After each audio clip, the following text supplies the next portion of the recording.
విఘ్నేశ్వరాయ నమః. అందరికీ నమస్కారం అండి. నేను మీ Ratna. Welcome to our channel.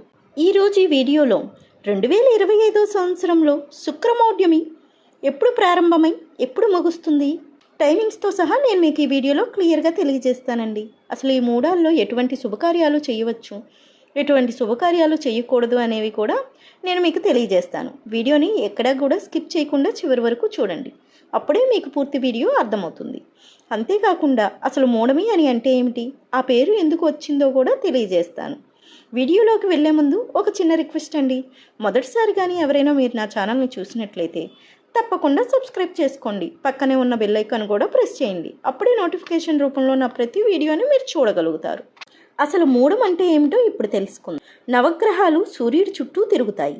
వీటిలో భూమి కూడా ఒక గ్రహమే. భూమి, సూర్యుడు ఒక గ్రహానికి ఒకే వరుసలో ఉన్నప్పుడు ఆ గ్రహం భూమి మీద ఉన్నవారికి కనబడదు. దీన్ని అస్తగత్వం లేదా మూఢం అంటారు. గ్రహాలకు రాజు సూర్యుడు. సూర్యుడికి అత్యంత సమీపంలోకి ఏ గ్రహమైనా వస్తే ఆ గ్రహం తన శక్తిని కోల్పోతుంది. అలా గురువు సూర్యుడికి దగ్గరగా వచ్చినప్పుడు గురుమౌఢ్యమి అని, శుక్రుడు సూర్యుడికి దగ్గరగా వచ్చినప్పుడు శుక్రమౌఢ్యమి వస్తూ ఉంటాయి. ఆ సమయంలో అవి బలహీనంగా మారిపోతాయి.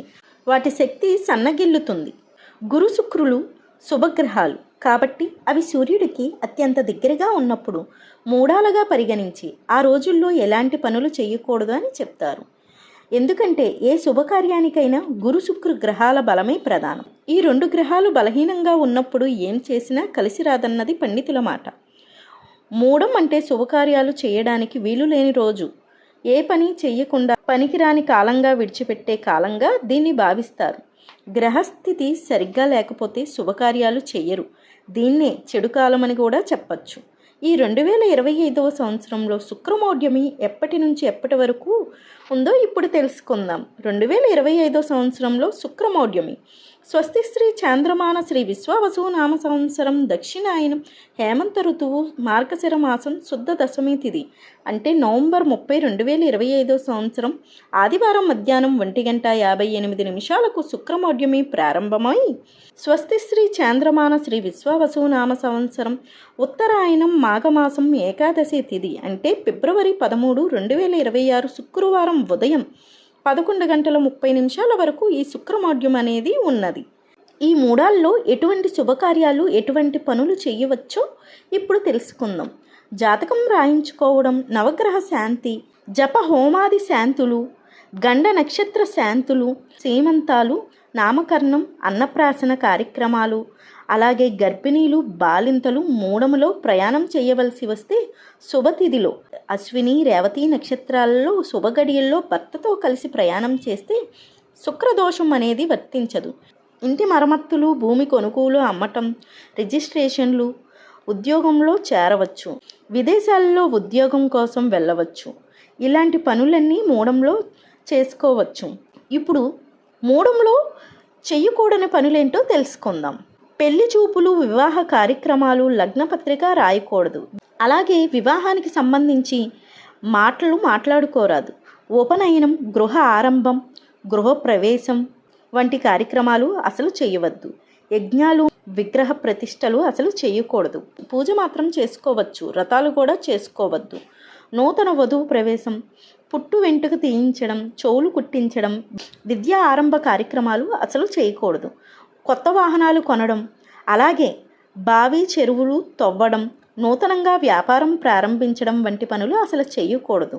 మూఢం సమయంలో పెళ్లి చూపులు నిర్వహించడం వంటివి చేయకూడదు. పెళ్ళిళ్ళు కూడా ఈ సమయంలో జరపకూడదు.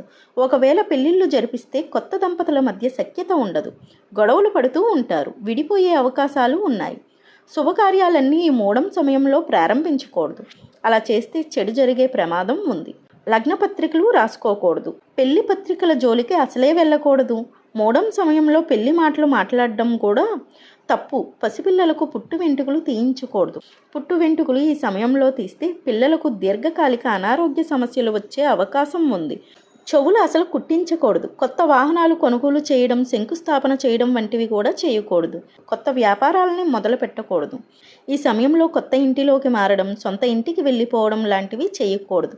అలా చేస్తే కుటుంబ సమస్యలు వస్తాయి. దేవుడికి మొక్కులు చెల్లించుకోవడం కూడా ఈ మూడం సమయంలో చేయకూడదు. వ్రతాలు చేయడం, విగ్రహ ప్రతిష్టాపన లాంటివి కూడా చేయకూడదు. ఇటువంటి శుభకార్యాలు పనులు మూడాళ్ళు వెళ్ళిన తర్వాత లేదా మూడాలు లేని సమయంలో పండితుని కనుక్కొని ముహూర్తాలు అనేవి నిర్ణయించుకోండి.